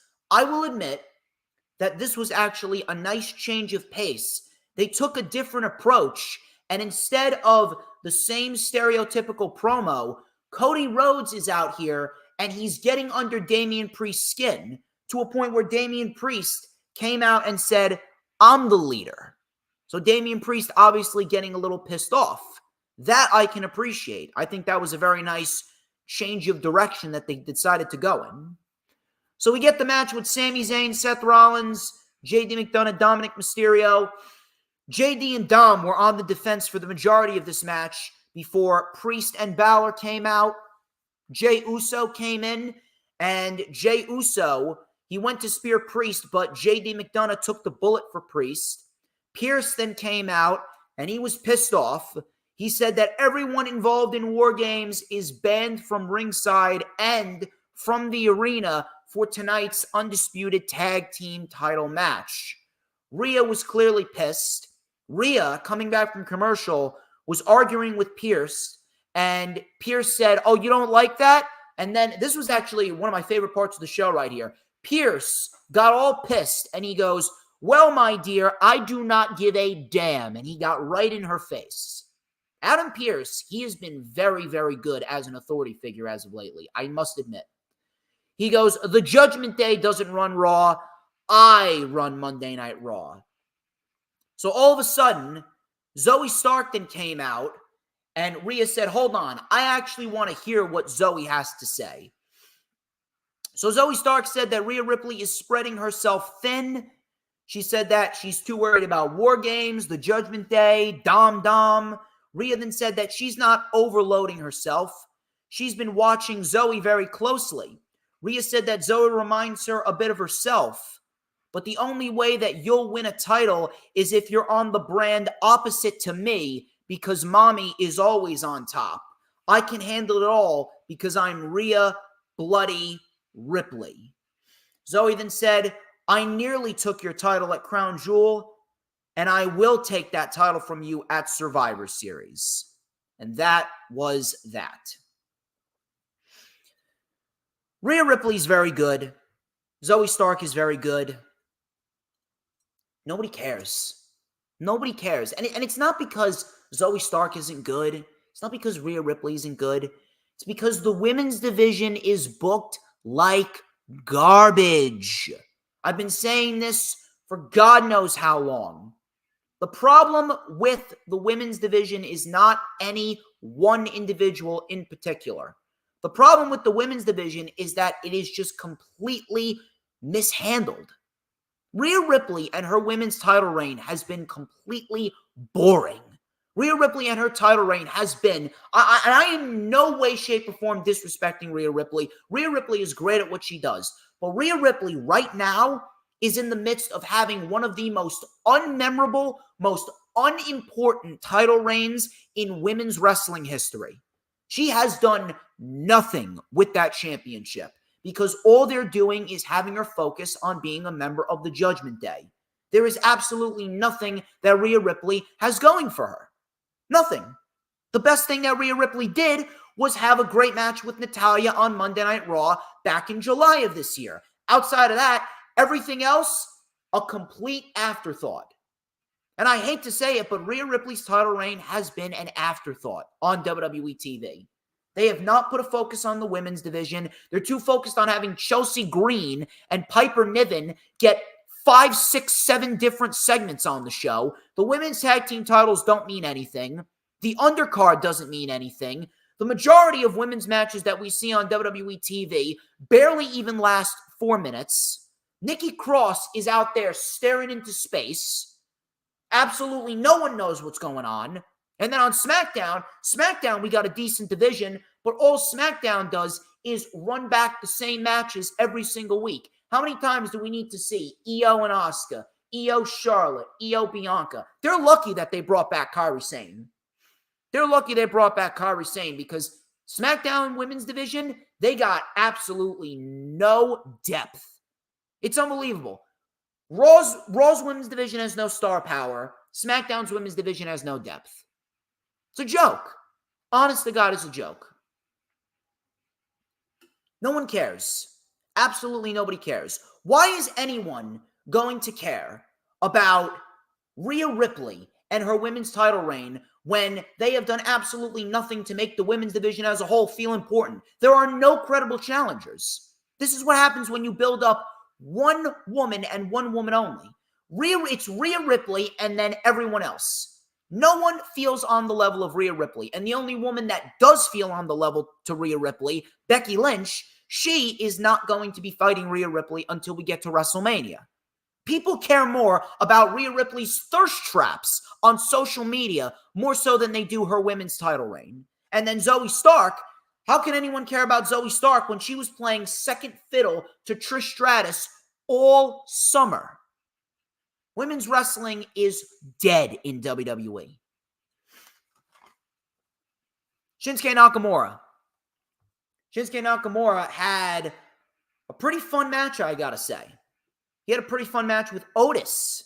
And Otis, I don't know what it is about Otis, but Otis, to me, I think he's probably one of the unsung heroes of WWE right now. And what I mean by that is, I'm not saying that he's going to be a world champion.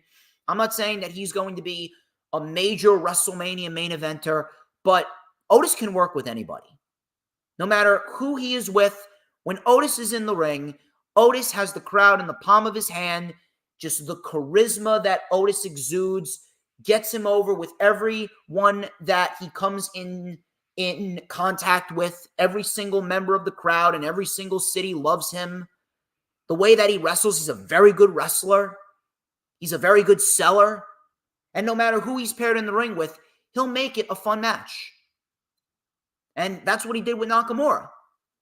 So Otis, he delivered the Caterpillar. Otis, he dodged the Kinshasa, hit a World's Strongest Slam for a 2. Nakamura with a middle rope knee. Otis didn't go down. Kinshasa, Otis did not go down.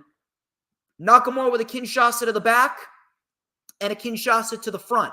And Nakamura gets the win 1-2-3 over Otis. Nakamura then pie-faced Chad Gable. So it looks like we're getting Nakamura and Chad Gable next week on Monday Night Raw. You can certainly sign me up for that. I am very much looking forward to seeing those two fight.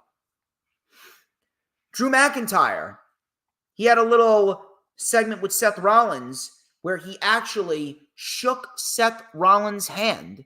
He shook Seth Rollins' hand, and he said that he is going to be getting his rematch with him sooner rather than later.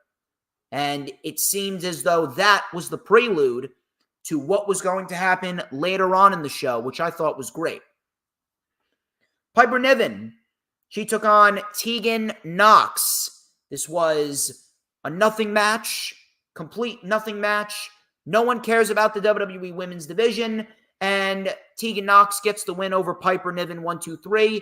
3-minute match. No one cares, and I was about ready to fall asleep at that point. Ludwig Kaiser and Tommaso Ciampa, another match. How many times have we seen this match? We've seen this match about 3 or 4 different times over the course of the last several months. Who cares? Good match. Good match, but again, we've seen it time and time and time again.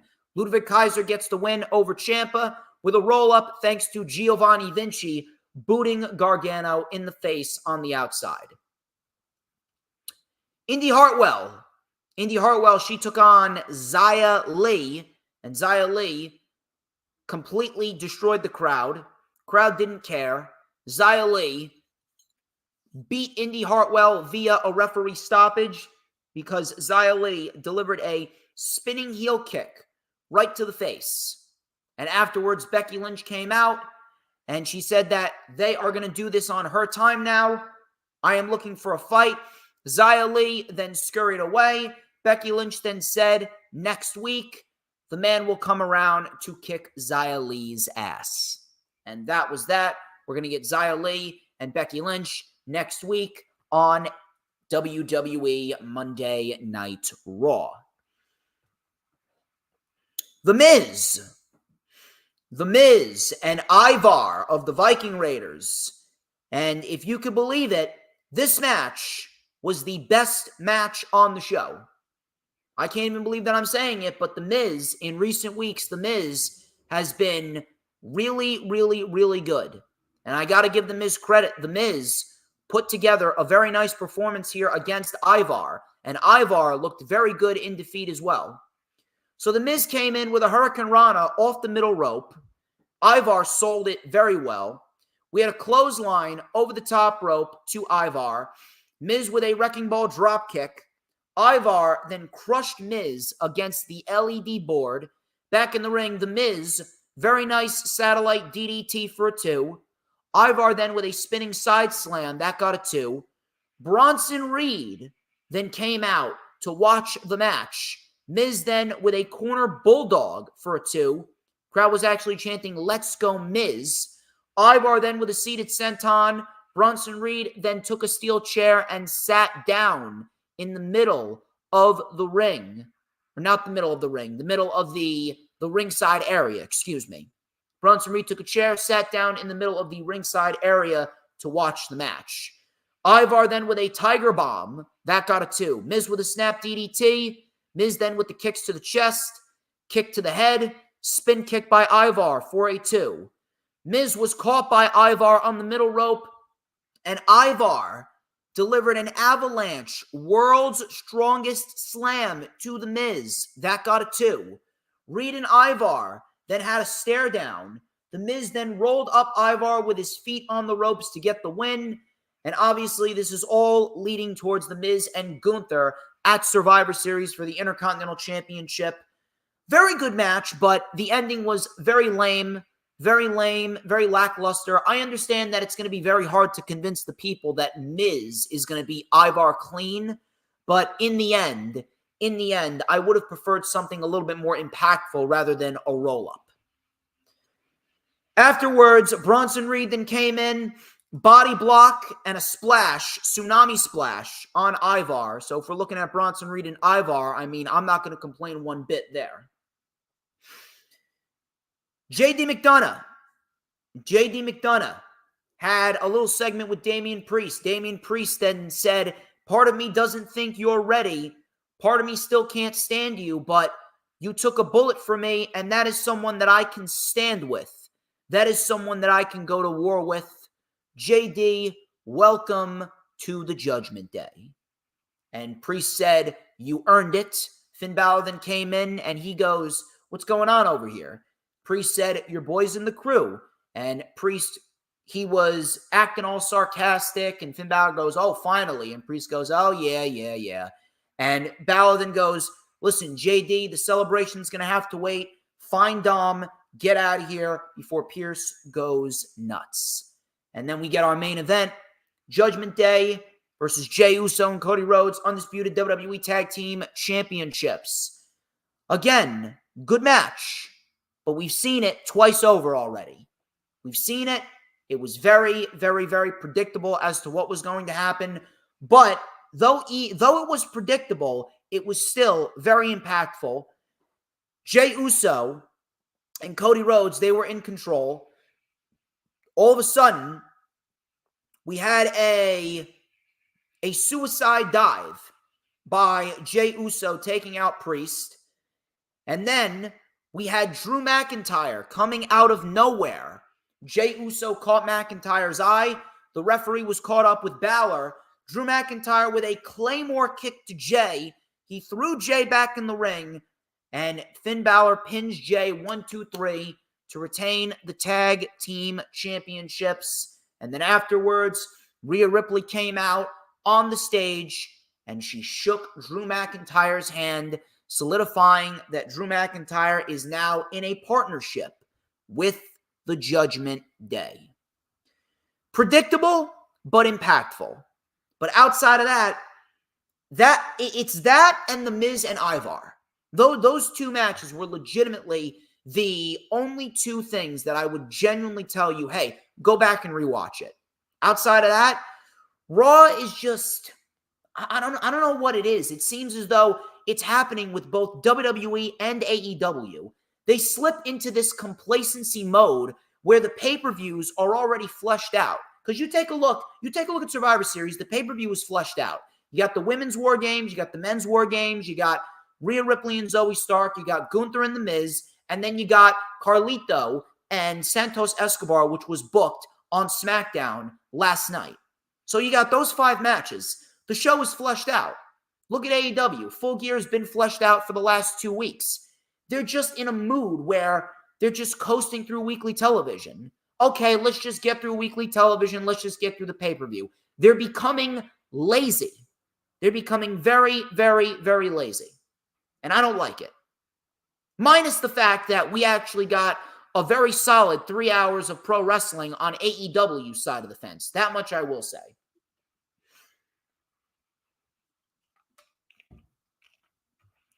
So we had Collision. Collision and Rampage, they went back-to-back on a Friday, and Collision actually went head-to-head with SmackDown. And if anything, I'm going to go with Collision as the better show.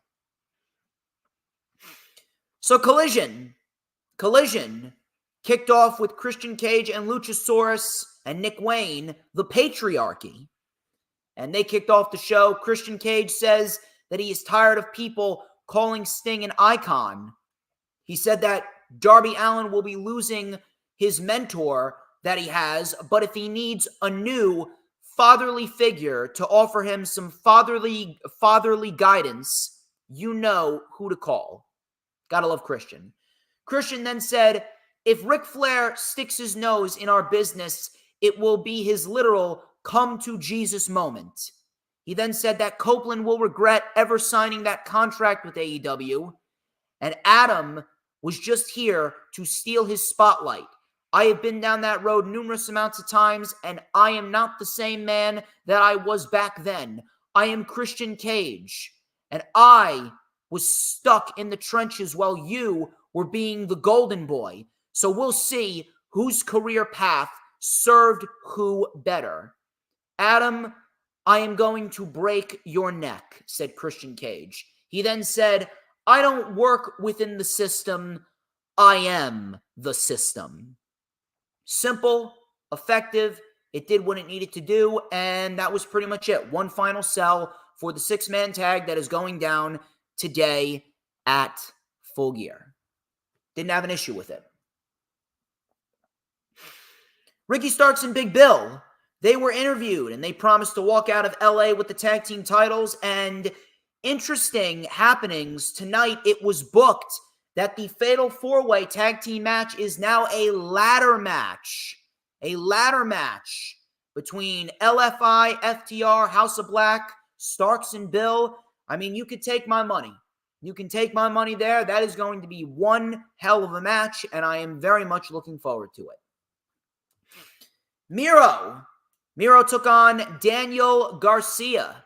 Daniel Garcia has been getting a lot of showcase on AEW television as of lately, and I'm very, very happy that he is, because Daniel Garcia, he is very good at what he does.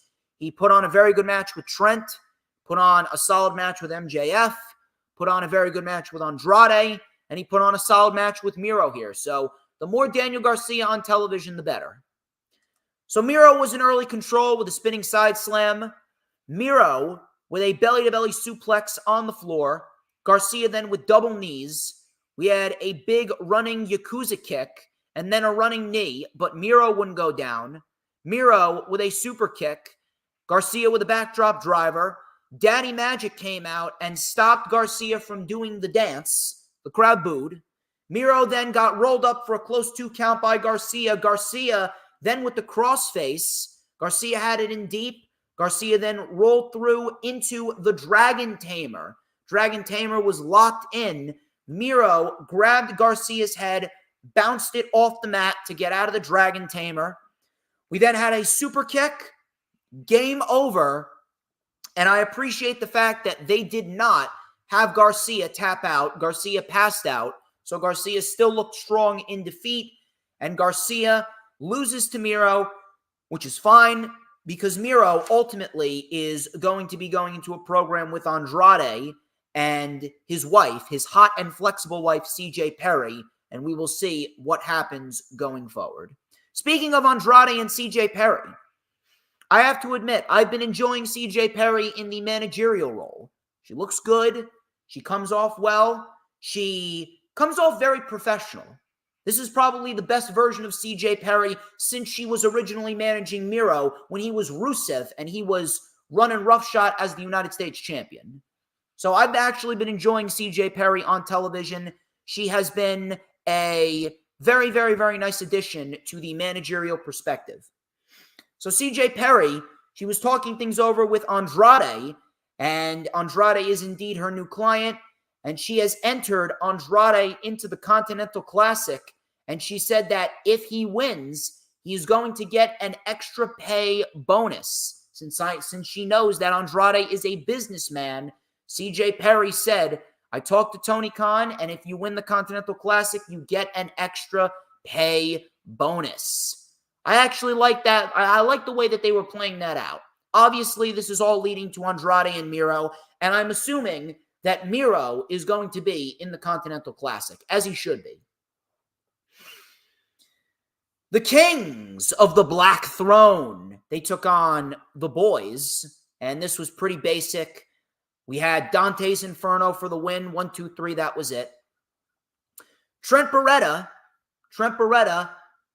versus Brian Cage versus Commander versus Penta El Cero Miedo. This was a #1 contenders match to see who is going to fight Christian Cage for the TNT Championship later on Rampage. And these two put on, or these four put on a very good match. And it ended up with Trent Beretta getting the win, which I didn't mind. I thought that Trent Beretta wasn't going to win. I would have probably given it to Commander. I thought that Commander would have been the better match for Christian, but Trent Beretta, I will admit, he's a very underrated worker. So Commander came in with a springboard dropkick on Trent. Cage then with a superplex over the top rope to the floor onto Penta and Trent. That was very nicely done. We then had Cage in control, and Cage tossed Commander over the top rope with a military press slam onto Penta. We then had Trent coming in with a German suplex barrage on both Penta and Commander. We had a Poison Rana on Brian Cage by Trent. Big discus lariat by Cage. Both men are down. Cage then with an inverted gourd buster. We had a destroyer by Penta onto Commander. Sling blade on Cage. Made in Japan on Trent. That got a 2. We then had a super kick by Cage. Tope Con Hero off of Commander's back by Penta. He took out Cage. Commander with a tope onto Penta. Commander went for the shooting star on Trent, but he missed. And then Commander caught the strong 0 by Trent, and Trent Beretta wins a very good fatal 4-way match. Trent Beretta advances to Rampage to fight none other than the patriarch of AEW, Christian Cage, for the TNT Championship. Probably the best match on the show outside of Buddy Matthews and Wheeler Yuta. Wardlow, he said he was going to take everything from MJF when he least expects it.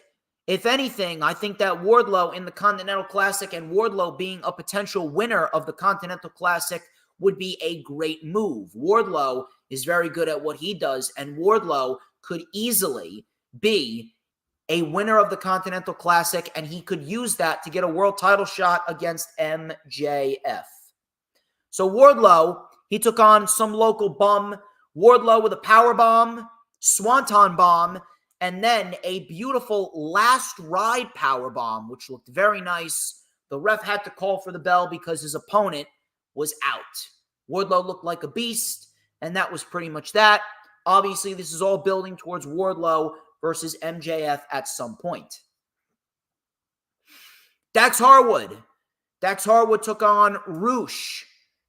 And this was a pretty hard-hitting match for the time that it went. Roosh and Dax, they were chopping each other. Crowd was chanting, "This is awesome." Both men were going back and forth and back and forth. We had a teardrop suplex by Roosh, pile driver by Dax. Ricky Starks then came in and speared Roosh. Starks caused the DQ. It was an all-out melee. We had Preston Vance coming out and Dralistico coming out and Cash Wheeler and Malachi and Brody. We had Big Bill and Brody King going at it. It was just all-out melee. Obviously, one last sell before the big-time ladder match tonight at Full Gear, and I am going with Ricky Starks and Big Bill to retain the championships tonight in LA. Buddy Matthews and Wheeler Yuta. A great match right here between these two. Wheeler Yuta, very, very, very good pro wrestler. I think a lot of people need to start putting some respect on Wheeler Yuta because when that bell rings, he knows exactly what he's doing. Wheeler Yuta was on point with his offense with Buddy Matthews, and that's how good Buddy Matthews is. Buddy Matthews is going to bring the best out of everyone that he's in the ring with.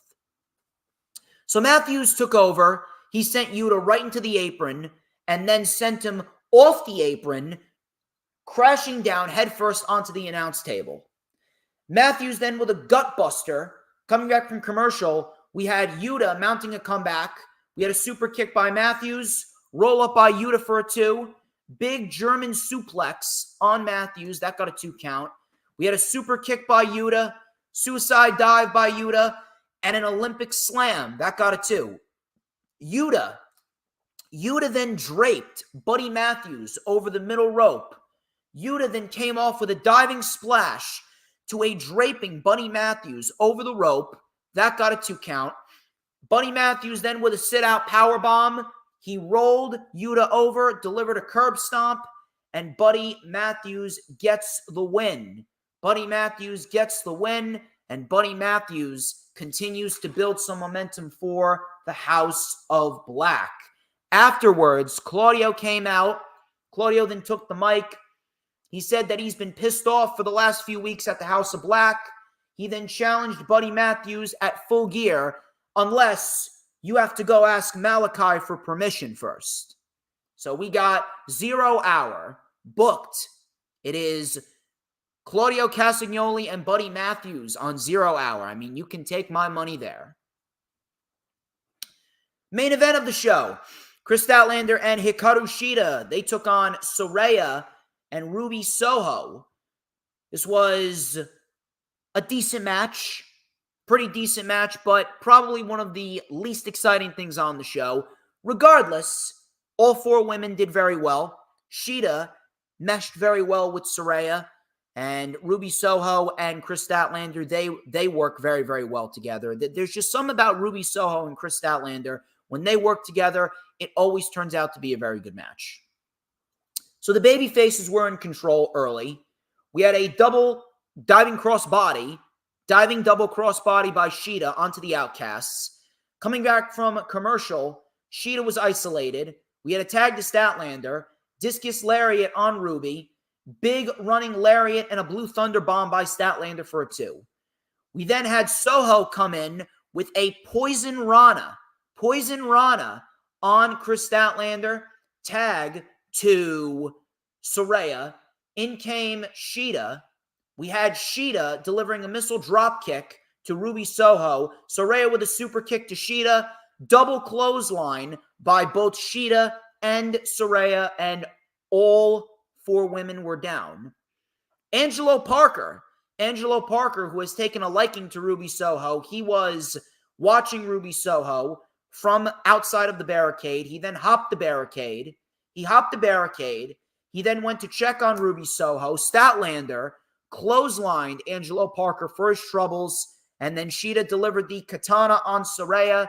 Shida beats Saraya 1-2-3, and Shida gets the win for her team.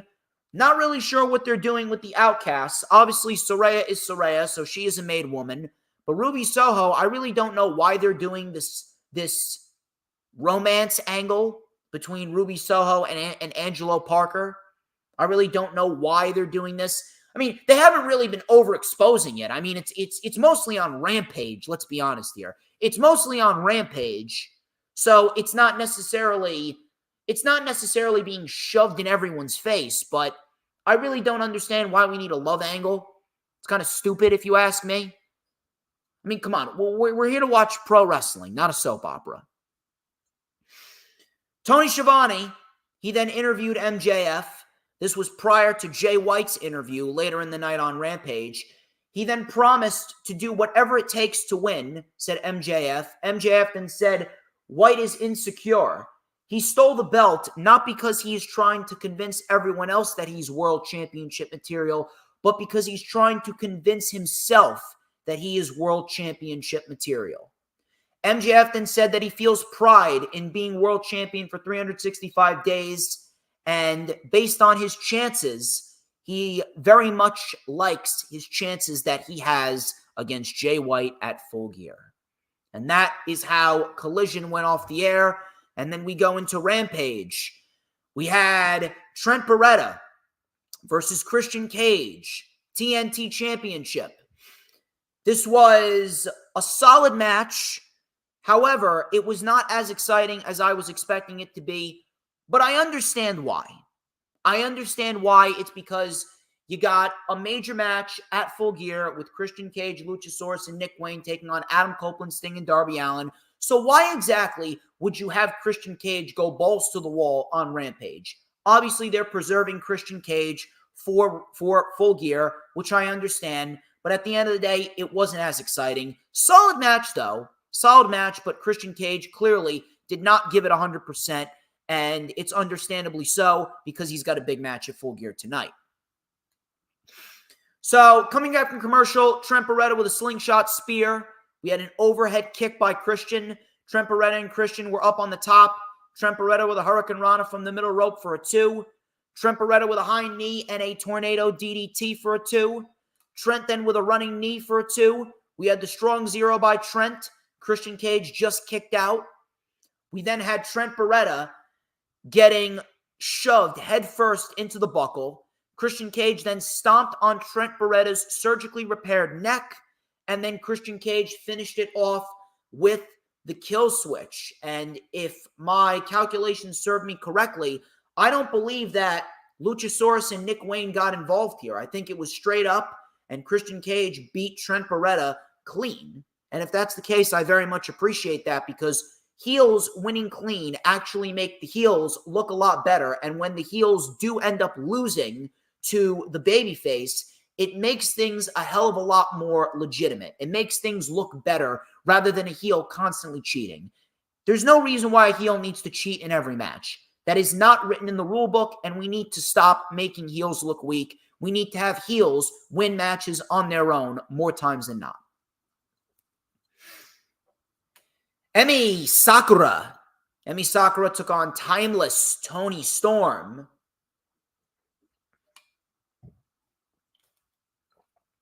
I was not a big Emi Sakura guy in the beginning of AEW. I was not. But I don't know what happened, but it seems as though in recent weeks, Emi Sakura's actually been... She's actually been putting on pretty decent matches on AEW television as of lately. I'm not sure what it is. I'm not sure what exactly has changed, but I don't mind Emi Sakura on TV. She's a good hand. She's a good hand to give certain pro wrestlers a good match and she's a good hand to help get others over. And that's exactly what she did with Toni Storm. This wasn't a bad match at all. Storm ended up getting the win with the Storm Zero, and that was pretty much that. And I do fully expect Toni Storm to get the win tonight, as she should, because Toni Storm right now is the best possible candidate for the AEW Women's World Championship.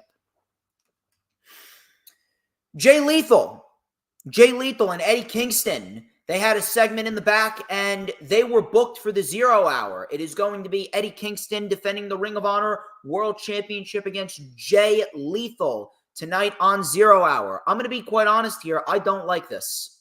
I don't like this at all. Not because this is going to be a bad match. And I understand Tony Khan's motto. And I appreciate the fact that Tony Khan is trying to make the 0 Hour feel more important. Because this year, if you look back at 0 Hour, this year, when it comes to 0 Hour, 0 Hour has probably been the worst aspect of AEW pay-per-views this year. Which is actually quite disappointing because back in the day, 0 Hour really used to mean something. I remember back in the day, we got some great matches on 0 Hour. I remember matches like SCU versus Dark Order on 0 Hour. I remember matches like Riho and Serena Deeb on 0 Hour. I remember a lot of matches like Shida and Thunder Rosa versus Jamie Hayter and Nyla Rose on 0 Hour. I remember back in the day we had House of Black versus Penta, Pac, and Eric Redbeard on 0 Hour. 0 Hour once upon a time used to be the best aspect of a kind of like a prelude to a pay-per-view. 0 Hour was actually once outperforming the WWE pre-shows. Really. And I'm not sure what happened. It's almost like they kind of disregarded 0 Hour and they kind of just overloaded it. They just started to overload 0 Hour and they made 0 Hour feel like Ring of Honor. They made 0 Hour feel like AEW Dark in a sense. And I hated that. I legitimately hated that. That was a terrible, and I mean a terrible, terrible maneuver to have 0 Hour just get overloaded with a bunch of fluff. Now that we got a 0 Hour like we got, I would like to believe that Tony Khan is trying to make 0 Hour feel more important again, because if you take a look at it, you got Eddie Kingston, Jay Lethal, Ring of Honor, World Championship. You got MJF and Samoa Joe versus the Guns for the Ring of Honor Tag Team Championships. And you got Buddy Matthews and Claudio Castagnoli. That's a great 0 Hour. That's a great 3-match lineup. That's an awesome 3-match lineup. I don't mind it. I think that's a very, very, very good lineup. But the question here is, what are you going to do at Final Battle? What are you going to do with Final Battle when that pay-per-view comes around? What are you going to do with Eddie Kingston? Are you going to have a rematch with Jay Lethal? If that's the case, you just should have booked the match at Final Battle to begin with. Who is there left for Eddie Kingston to fight at Final Battle? They haven't really built anybody up. There's really nobody. So what exactly are they going to do with Eddie Kingston come Final Battle? If anything, they should have continued to tell the story where this match would have been booked later on down the line at Final Battle, and Eddie Kingston would have gotten the win there. But instead, they put it on the 0 Hour. Meanwhile, instead of giving it a main event showcase, now it has a pre-show showcase. I'm sorry, I can't really sit here and say that that's a good move. I appreciate that they're trying to make 0 Hour feel more important, but this match should have been booked for Final Battle.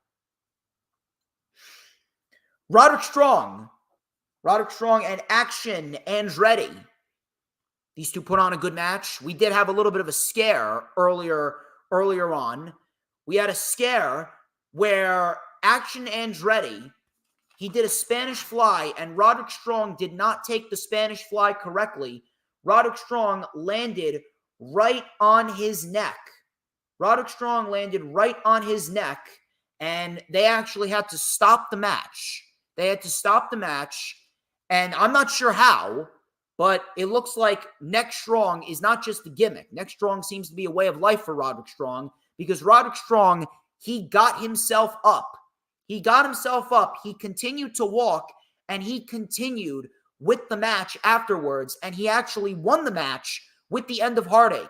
He was able to stand up and deliver a very nice looking end of Heartache, and Roderick Strong ends up defeating Action Andretti, and that was it. He ends up defeating Action Andretti, and that was pretty much it. Roderick Strong gets the victory, and Roderick Strong continues his winning streak. I'm not really sure where they're going with it. I'm not really sure where they're going with it at all, but I guess we'll wait and see. Jay White, he was interviewed by Renee Paquette before MJF jumped in. We got a brawl. MJF then bashed a flat screen over Juice Robinson's head, so Juice was taken out momentarily. The brawl then spilled out to the ring. We had the Guns coming in, and the Guns were trying to assist Jay White. All of a sudden, Samoa Joe came out to ward off the Guns and Jay White, and then he extended his hand to MJF. Here is your offer, kid. Take it, but you got to give me a world title match. MJF hesitated, but he inevitably shook Samoa Joe's hand. He has got the assistance of Samoa Joe for Full Gear. It is going to be Samoa Joe and MJF versus the Guns. And then later on in the night, it is going to be MJF taking on Jay White for the world title. And Samoa Joe is going to be in the corner of MJF. And that is how Rampage went off of the air. Very good 3 hours of wrestling. Of wrestling. It really did flow by. And I'm very, very happy that we got a very nice showcase of wrestling. And above all else, I was actually happy that WWE and AEW, they just kept to themselves. They did not go out of their way to try and force competition onto anyone. And in the end, we got a decent episode of Rampage, a good episode of Collision, and I'm sure SmackDown had some decent stuff going on with it as well, which I'll be checking out later on. Ladies and gentlemen, that's all I got. That is all that I got. I hope you guys have had a fun time with the stream. I hope you guys have had a very fun time with me. I greatly appreciate every single one of you. You guys are fantastic. It is always a pleasure to do what I do here for you guys. Please do not forget to like, comment, and subscribe. Check out all the links in the description. Please make sure you go and check me out on Rumble. Check me out on Rumble because I am going to be taking over Rumble just like I've taken over YouTube.com. You are going to want to be with me on the Rumble journey. It is going to be absolutely glorious in every sense of the word. Thank you to Dylan. Thank you to Maria. Thank you to Danielle Wolf. Thank you to Dee Dee. Thank you to Hooligan. Remember, go and set your notifications for tomorrow. Tomorrow's the rewind for Full Gear at 2 p.m.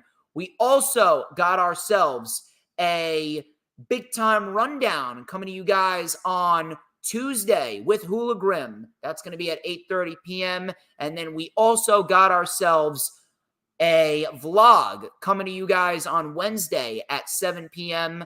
It is going to be the vlog for ISPW Live in West Milford. That's going up on Rumble, and that's going up on YouTube.com. And then December 16th is the date that I make my streaming debut on Rumble.com. It is going to be a very, very, very fun time, to say the least.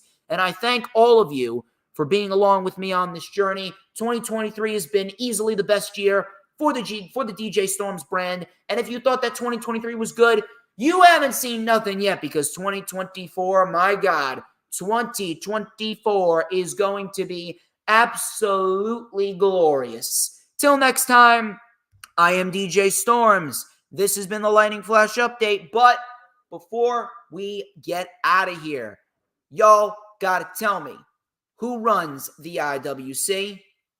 I think everyone knows who runs the IWC. Who? But DJ Storms. And don't you forget it. 'Cause we want retribution. Oh yeah, we want retribution. Oh yeah, we want